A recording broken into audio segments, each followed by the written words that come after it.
What up, YouTube? It's your boy Banks. And we back in the building, you feel me? It's True Talks. Cause True Talks. Alright, let's get straight right into it, bruh. The other night you already knows. Game 1 of the finals. My goodness, an AD went to see me when I work, man. That boy went to work. My goodness, man. And basically, like, he's just been that guy, man. He's been that guy. Like he said, I'm that guy. AD's been going to work. My goodness. Finesse me, said I'm the best B. And listen, that's what I'm trying to tell y'all, yo. Anyways, yo, it was just a blowout. The Heat went up, what, like 13 or whatever. And then ever since then, KCP hit 2 threes and the floodgates was open. And the Lakers were splashing, if you ask him. My goodness. And just, like, I don't understand why they double teaming. Like, it's just atrocious. But my goodness. Let's go into that context. Because I give it that context. Let's go to the clips, boy. Cap, man. I'm not going to no damn clips. It's a straight blowout, man, bro. I'm trying to tell y'all something. Like, listen. At the end of the day, like, I'm just going to briefly go over this. And this is what the game plan should be. And the things that I didn't like. And like I said, this is why I had the Lakers in 6. Now, it might be a 4 or 5 thing. But I'm not going to overreact. The only reason why I'm saying it might be because these crucial injuries. But Kendrick Nunn can step up for Goran Dragic. And we don't know how Bam's going to look. But this is where I said Spoelstra. Yo, Spoelstra's great coach. Yes, he's a great coach. But there's things that he's been getting away with that elite-wise, coaching-wise, he hasn't been doing. Why would you ever see 2 bigs, Dwight Howard and Anthony Davis, and you actually go, you know what? I'm going to keep Bam at the 5, and I'm going to put Jay Crowder on AD. Are you actually serious? Really? That's what you're going to do? That's what you're going to do? And I try to tell y'all, like, this is a negative sign that I said y'all from time. Even when the Raptors played the Heat, when the fact that he had Pascal, guarded by, who was it, Jay Crowder as well too, because he had Crowder at the 4, and he put Bam at the 5, and Bam is guarding Gasol, when that's not the whole point. The point is, Bam is a lockup defender. All these 4s with lengths, he locks them up. He has elite defense. Bam is not even really guarding AD. The media will lie to you and say, oh my God, Bam's got to play better defense. He's not even really guarding AD. It's situational. AD rarely was at the 5. Rarely. And when he was at the 5, Bam was out the game. And it was like Olenek or whoever it was. Play Myers Leonard. Go back to your old ways. Play this this is a matchup thing. You don't just play your same Fugazi lineup. It's not working. These are 2 bigs. They run into the paint. They outrun defenders. They're just big body. So you're supposed to put Bam at the 4, Myers at the 5, and let Bam guard AD mano. Because when you lock up AD, you have a chance of winning and beating the Lakers. Like I said, let LeBron score 50 and 60 to win. Eventually, he's going to want to pass. Or not only that, fatigue with being that old, he's not going to be able to score 50, 60 always. And if he does and you lose that way, it will still be a close game. It's not a blowout. Y'all, I've been telling y'all the footage. I've been showing y'all the footage. I've been telling y'all the blueprint the whole time for the Lakers. Let guard LeBron mano. He's too elite of a passer. His passing is top notch. His vision is top tier. Why would you double LeBron? Why would you double Jokic? I've been saying it all the time. Now you just literally, and only less, you could do it. Like, okay, we understand the Lakers shoot bad, okay? We understand the Lakers don't have great shooting. But you have to adjust. Within the playoffs, they've been smelling the coffee. They've been seeing the road, the finish line. And they've been shooting good. They've been confident. They've been shooting good. Obviously, they're not still the greatest shooters, but they've been shooting good. But not just one game. Obviously, they haven't shot like that. But they've been shooting good. So you have to adjust. You never, with LeBron, I've always said this all the time, when he's been on the Heat, when he's been on the Cleveland, and that's what Golden State has done. That's what the Spurs have done. You force this man to have to shot create and get buckets on you and shoot. Sag off him, cut off his drives. Let him shoot free throw line jump shots. Let him shoot threes. He has to make all of those. All of those constantly. We're not going to overreact to 1 or 3 or 5 or 6 going in. We're not going to overreact to it. Keep shooting. Keep shooting. The fact that Popovich, even in the game 7, did that. Keep shooting. Keep shooting. Keep shooting. He had a great game, but they were all open shots. So is it really a great game? Yes, it's still a great game, but I'm talking about the fact that it's the finals and y'all, he's sagging off and saying, shoot open shots. That's what we want. That's the way to guard you. And yes, kudos to LeBron. He hit it. But that's the fact that that's the blueprint shows you that that's the best way to guard him. Sag off. Let him shoot. Even if you don't want to sag off fully, sag off a little bit. When he shoots, contest a little bit. Don't keep him out the paint. They love the paint. Keep him out the paint. Box out AD. Box out Dwight. And that's how you gotta move. Stop. Why would you ever double LeBron? The man has elite vision. Like, it's like, are you? This man is a top passer of all time. You're double teaming a top, just making it easy. People don't understand scoring. Some players make it look easy, but it's not easy. Score bucket after bucket after bucket after bucket. The chances of you getting cold within a stretch it's easier. Like, be hot, to score bucket, and go on scoring runs on. It's a hard thing to do. Eventually, it's like you have to regress to the mean. He's gonna miss a 1-2. Like, it's hard to be efficient, scoring non-stop, play after play after play after play. Eventually, you might get tired and it's like, you shoot it short or whatever. Like, there's so many things against the offensive player to be efficient and be hot the whole game. Like, it's not easy scoring 50. They make it look easy, but it's not. You know what I'm saying? Like, if you know, you know. So it's like, force him to score 50 and not pass to these guys who will shoot.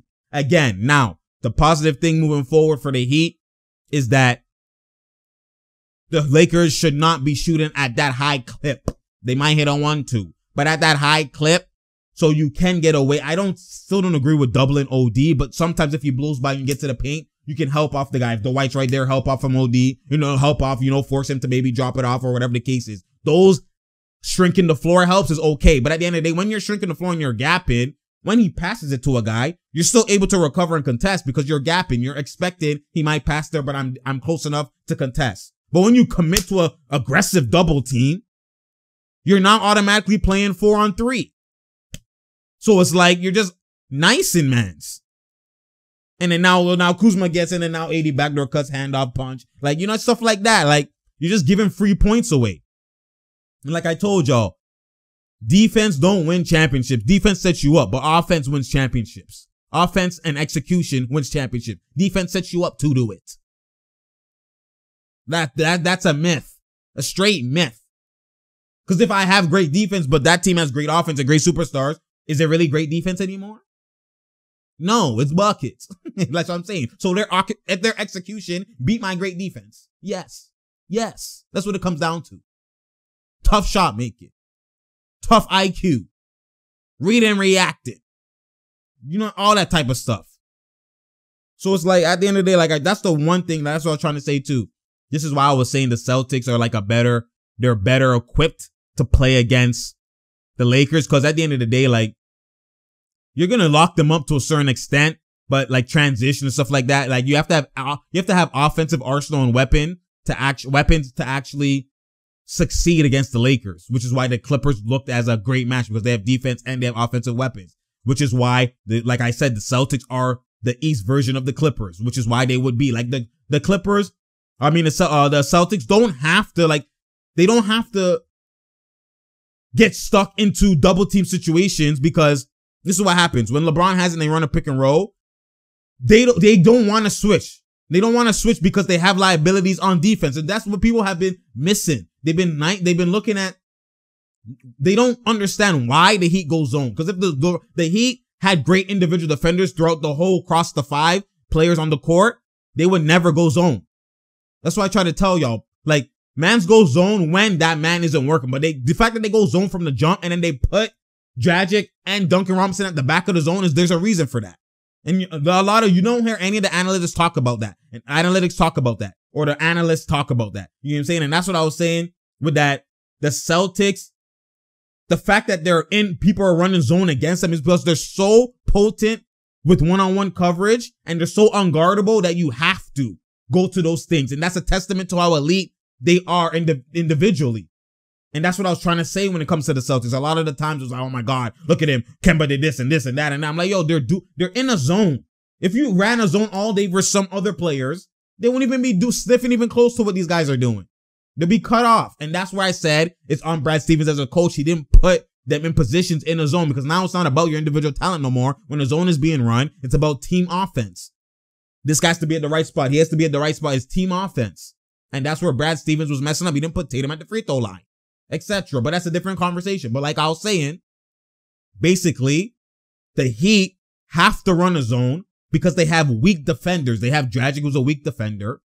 He might put in effort, but he's a weak defender. Mano. Duncan Robinson is a weak defender. Mano. You get what I'm saying? And Tyler Hero is a weak defender. Mano. There's a reason why they have to run all these zones. There's a reason why they don't want to do these things and they don't want to switch. So when you have weak defenders, you don't want to, because LeBron and the new NBA, everybody, they pick to switch. So they just pick to they choose, okay, you have a weak defender on you, guarding you. You come set the screen. Set the screen, pick to switch. So I get the weak defender cooking season.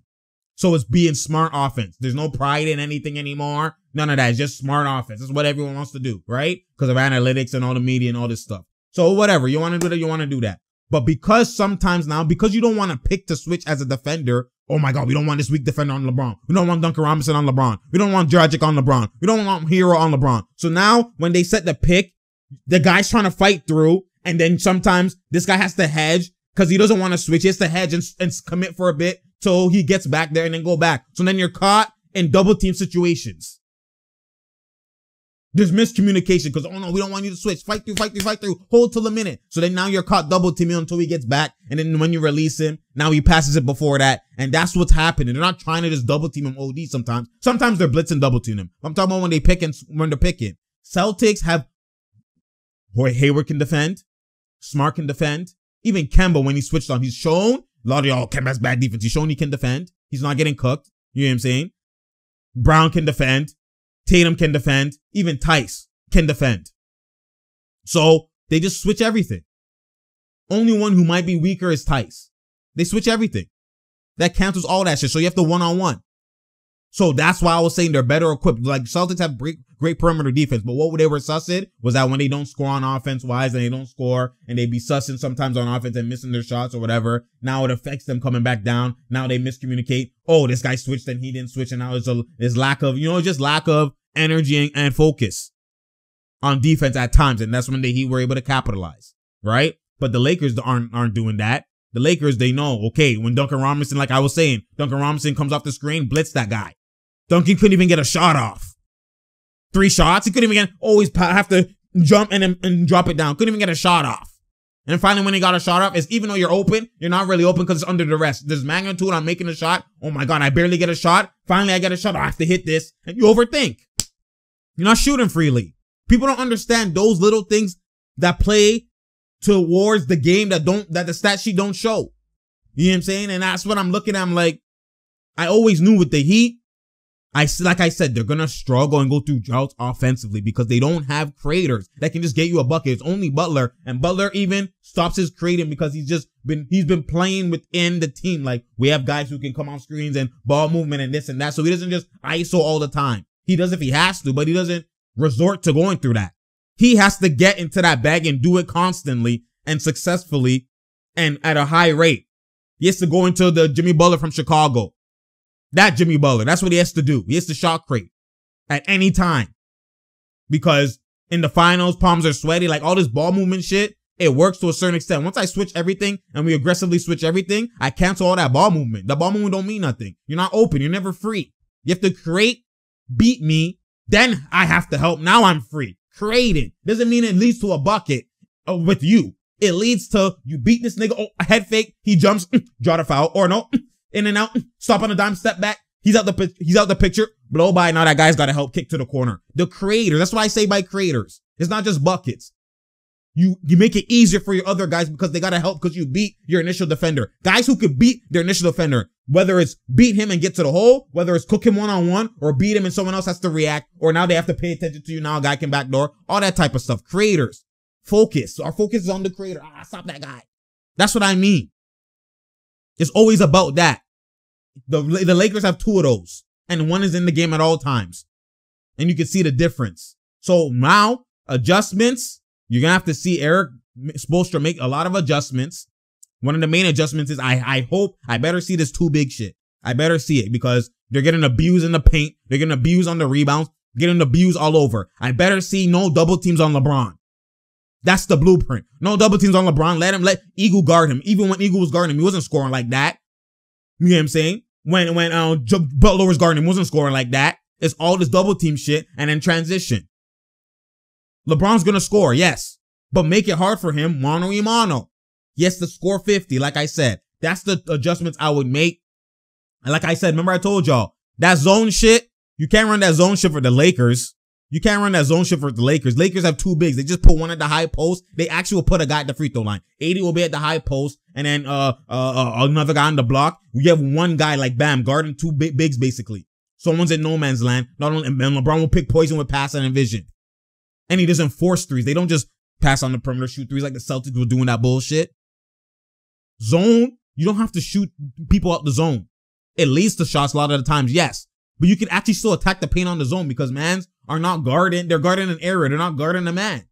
So you could, like, that's why I said you can't run zone versus the Lakers. It doesn't mean that they're elite shooting team. No, they're breaking the zone through a more traditional way with passing, IQ, placement of players, two big bodies around the paint. So like one guy's guarding both, one's open.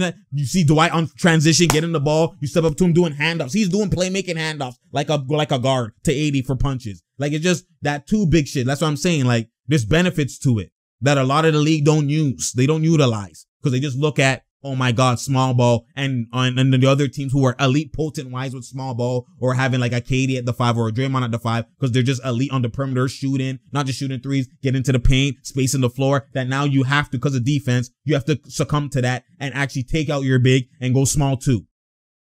But the Heat don't have creators like that.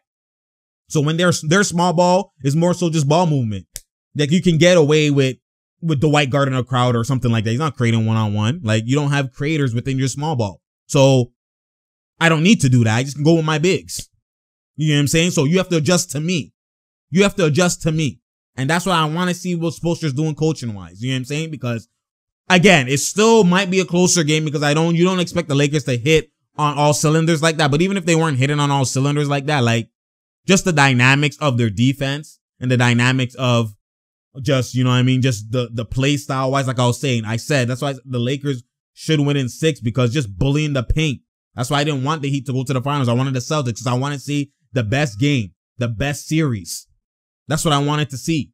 I don't want to see no easiness. I want to see the best series. That's why I wanted Celtics to go. I already know that blueprint was made. And even if they wanted to go two bigs and put Cantor, who's going to be there on the rebounds, Cantor's going to have to guard the pick and roll like he has to guard the pick and roll with other guys. He doesn't have to. Cantor could sag off and force LeBron to shoot off the gap in the mid-range, off the pick and roll. And Cantor will bully in the paint. Like, there's so many benefits and play style wise that the Celtics could go to. But at the end of the day, you know what I mean? It's just, that's why I was just disappointed in the Celtics. But like again, I said, I showed y'all the negatives with the Heat. I showed y'all how, you know, obviously media's boosting this and that and that. You got to look at just the play style wise and what's going on. Butler's their only actual true creator. Yes, Hero can create and Hero has to step up and whatever, but they're true, like seasoned through all situations. I will try and I can still get one is Butler. Other than that, and even Butler still shies away at moments because it's just like he's playing like he's just trying to be a leader and play within the role and hand off and pass. And he's not just going to try and go for 50. And he has to go for 50. If he wants to go that far, he has to go to 50. And I trust him trying to go to work and getting them mentally ready. And I understand that they have to play better. Like, they have to play elite defense, get transition threes, let Duncan Robinson score in transition with threes, let Hero score in transition with threes, so that now you're more aggressive in your offense and actions on offense. Like, they have to play solid defense. But then again, the Lakers will get some points because there's weaknesses within their solid defense with the Heat. They have 2 liabilities on the court at all times, sometimes 1, but a minimum of 1 at all times, right? So it's like, we'll see how it goes, man. I just expect and I just hope there's some adjustments. I will be obviously doing a breakdown. I had multiple videos doing and stuff was happening, so I didn't do a breakdown full. It's a blowout. Like, I will show like 5 minutes of clips. Like, it wasn't really like, I know y'all wanted to see it and all of that type of stuff, but it's just more time. I needed more time just to talk about game plan wise, what I hope to see from Spoelstra. Like, there's a lot of things that he needs to implement, and he's just doing this stuff that he was getting away with versus the East and some of these guys that weren't making them pay for those mistakes. You know what I'm saying? So like, Bam being at the 5 is good for some series and some teams, but versus this team, He needs to be at the 4 and guard AD and only go to the 5 when AD goes to the 5. So he's just matched up with AD always. Always. That's what he needs to do. Anyways, it's True Talks, because True Talks. Share, like, and subscribe. You already know we out here. There's no doubt here. There's no drought here. You feel me? Come for that IQ, because that's what I do, man. I just, like I said, I expect LeBron to get his 4th ring. I just hope at least it goes 6 games, man. God damn, Miami, wake the hell up. It's one game, though. It's just one game. Don't get it twisted. It's not like it could, obviously, if it continues like this, it's over. But it's just one game. They can adjust. They could do some things. There's some positives that, you know what I mean? Like, we seen the Lakers starting to get back into normal bricking. And then, you know, there's some positives. You unleash Kendrick Nunn. You put him in the starting lineup, put Hero in the starting lineup. We don't know. Goran Dragic is out the game. So now we have more firepower. So that's a good thing. Nunn and Butler, they can create and get buckets. So, you know what I mean? Now that can make Tyler maybe unlock more. Like, there's some positives that are going in. Right? So we could see, you know, you could be optimistic with some things. But they still got to change shit regardless. You already know. True Talks, because True Talks. And I'm out, man.